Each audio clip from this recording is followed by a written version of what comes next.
Jay here for Stretford Paddock. This is Gazzetta. It's not the paper talk. It's Gazzetta on a Sunday where we go through all the newspapers. I'm standing in for Adam McCullough. He will be back very, very soon. Loads of stories to get through. A lot of them focusing on one player, as you would expect. David De Gea, Spanish Dave, calling time on his Manchester United career after 12 years at the club. He sent out a tweet yesterday afternoon. He said, I just wanted to send this farewell message to all Manchester United supporters. I would like to express my unwavering gratitude and appreciation for the love from the last 12 years. We've achieved a lot since my dear Sir Alex Ferguson brought me to this club. My dear Sir Alex Ferguson. I took incredible pride every time I pulled on this shirt to lead the team, to represent this institution. The biggest club in the world was an honour only bestows upon a few lucky footballers. It's been an unforgettable and successful period since I came here. I didn't think from leaving Madrid as a young boy we would achieve what we did together. Now it's the right time to undertake a new challenge to push myself again in new surroundings. Manchester will always be in my heart. Manchester has shaped me and will never leave me. We've seen it all. And then some pictures of him lifting the Premier League trophy, him when he signed, posing with the shirt with Sir Alex, him with one of his many accolades. I think it's his 540 appearances or his clean sheet record picture, and a picture of him just celebrating in the rain. So yeah, he's obviously had many, many great moments at the club, David De Gea. Let's be brutally honest, the last 5 years haven't been quite as good as the previous 5 years were, but we've still had some very good moments during that time as well. And I think the way it sort of fizzled out has been pretty disappointing. He probably deserved a testimonial or some sort of proper farewell. Didn't happen. There was talk that he was going to stay at the club. I think Andy Mitten on Sky yesterday was talking about that, and a lot of other journalists were saying that right up until recently, the indication was that David De Gea was going to stay at the club. Things changed, though. Some people say that might have been the FA Cup final against City that was the sort of straw that broke the camel's back. There was reports that United have offered him a deal on lower terms. He'd accepted that, and then that deal was taken away. Whatever the reason behind it, he's no longer a Manchester United goalkeeper. But I don't like to say I speak on behalf of Manchester United fans because we don't. I speak on behalf of myself. But I think pretty much every United fan can wish him well after 12 years at the club and what he's achieved.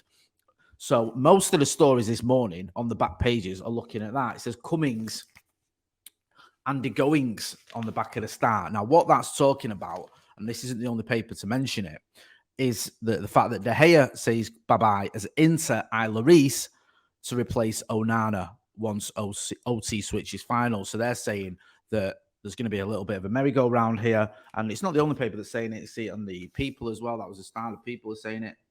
Inter turn to Lloris as after Onana quit. So the idea is that Onana's going to come to Manchester United and Inter are going to go and get Hugo Lloris from Spurs.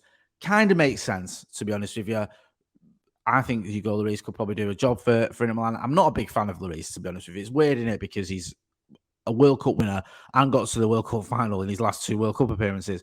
I just think he has moments, doesn't it? But maybe he could go to Inter and do quite well there. I don't think he's in the same class as Onana, if I'm being brutally honest, especially distribution-wise.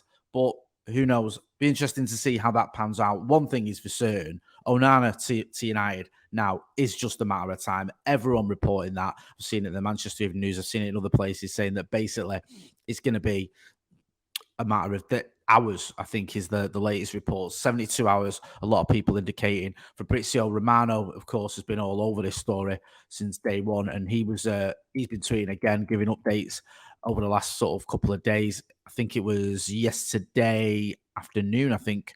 There's one this morning, sorry. Beg your pardon. This morning he said Manchester United are not negotiating for any other first goalkeeper than Andre Onana at this stage. Contacts took place with 2-3 candidates, but nothing advanced. All in standby since Wednesday as Ten Hag only wants Onana. Deal expected to be done / sealed next week. There's other reports as well that the club want him on the pre-season tour. They want him to go to America, I should say. Come to America. I'm not even American.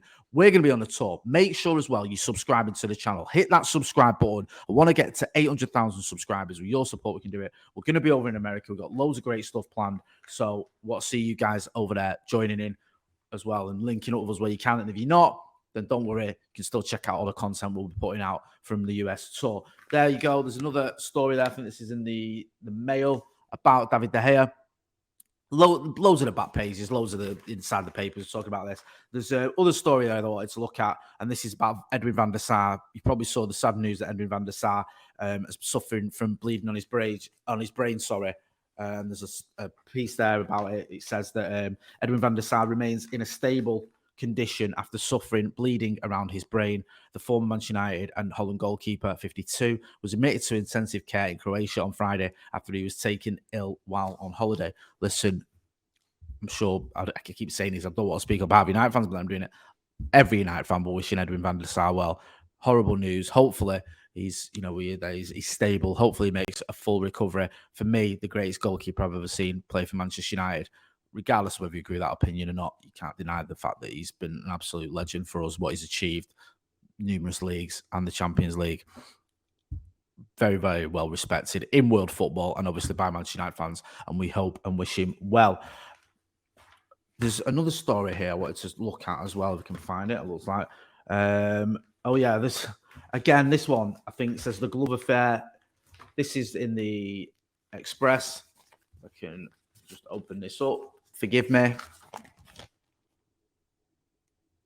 The glove affair is over. Sorry, nice little pun there on love affair. Yeah, David De Gea going. So dominating the back pages, dominating Manchester United stories. But there's other stories out there. One of the stories that was doing the rounds, I think this was in the Independent, is about Erik ten Hag getting rid of players. And it says here, Erik ten Hag is intent on offloading Harry Maguire, Fred, Scott McTominay, and Jadon Sancho in the next 2 weeks to kickstart a badly needed streamlining of the Manchester United squad. So they're saying there in the Independent that it's not just the likes of Maguire and Fred and even McTominay that we thought, were obviously going to go, but also say Jadon Sancho.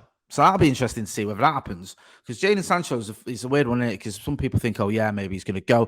Others saying that maybe he's not, maybe because he's still young. He's done okay at times as well. I don't think he's been a complete disaster. You look at his numbers, they're not terrible. He's just not really lived up to expectations, certainly not been the player that we saw at Dortmund. However, according to the Independent, it looks like Erik ten Hag is just going to say, you know what, I've had enough. I'm trying to get rid of him. I still think you can get decent money for Jadon Sancho. You're not going to get anywhere near the 73 million quid that Manchester United paid for him, but maybe you can get sort of 40, 45 million, which if that happens, that could be used to fund something else. We know that we're still in, obviously, for Rasmus Højlund. The latest on that is that United still want him. He's still a priority target. There were reports, I think there was some reports saying that we'd agreed terms with him. It was just a case of doing the getting the transfer fee agreed. I think there's a couple of websites that are reporting that. Football Talk website this morning last night saying Manchester United have reportedly agreed on personal terms with Atalanta forward Rasmus Højlund ahead of a potential move this summer, as per Football Insider. So they've got it from Football Insider. We'll have to monitor that one and see what happens with Rasmus Højlund, but obviously he's a priority as well as Andre Onana, and we'll just have to wait and see which players are heading out the exit door. One player definitely heading out the exit door is David De Gea. We wish him well. Don't forget, if you're not done already, to hit like, share, and subscribe. I'll be back tomorrow morning outside Old Trafford with the Paper Talk. I'll be Jay Moy. This has been Gazzetta on a pretty sunny Salford day. Thanks for watching.